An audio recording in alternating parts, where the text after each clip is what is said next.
दानवेंच्या निलंबनानंतरच्या दिलगिरीवरून आता दावे प्रतिदावे केले जात आहेत। दिलगिरी व्यक्त केली नसल्याचं अंबादास दानवेंचं वक्तव्य आहे। असंसदीय भाषा वापरल्यानं निलंबन केलं होतं असं उदय सामंत म्हणतात। दिलगिरी व्यक्त केल्यानंतर निलंबन कालावधी कमी केला गेला अशीही आठवण करून देण्यात आलेली आहे।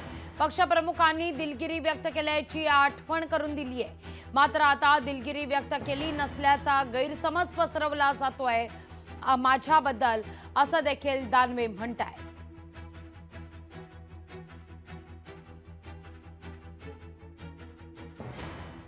न घडलेलं हे सांगणं हे देखील परंपरेमध्ये बसत नाही।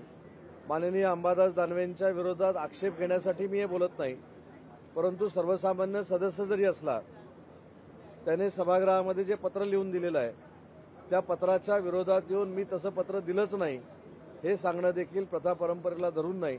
आणि म्हणूनच या ठिकाणी आम्ही खुलासा केलेला आहे की निलंबन केल्यानंतर जे 3 दिवसानंतर मागे घेण्यात आलं त्यासाठी पक्षप्रमुखांनी देखील दिलगिरी व्यक्त केलेली होती आणि स्वतः विरोधी पक्षनेत्यांनी देखील दिलगिरीचं हे पत्र माननीय सभापती महोदयांना दिलेलं होतं। त्यांचं वागणं सभागृहामध्ये होतं हे खेदजनक आणि राज्याची मान खाली घालणारं होतं। मला वाटतं की सन्माननीय ठाकरे घराण्यामध्ये 3 पिढ्यांमध्ये कधी कोणी कोणाची माफी मागितली नव्हती।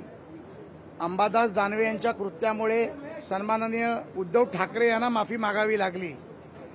यापेक्षा पण लाजिरवाणी गोष्ट ही विरोधी पक्षनेत्यासाठी काय असू शकते। ज्या पक्षप्रमुखांनी त्याच्यासाठी माफी मागितली त्यानंतर त्यांनी जे पत्र दिलं त्यानंतर देखील ते जर म्हणत असतील की मी दिलंच नाही, मी केलंच नाही, उद्धव ठाकरेंना अजून त्यांना या विषयामध्ये बदनाम करायचं आहे का हा प्रश्न माझ्या सारख्या कार्यकर्त्याच्या मनात येतो। लोकशाही मराठी ऐका, पहा, जागरूक रहा।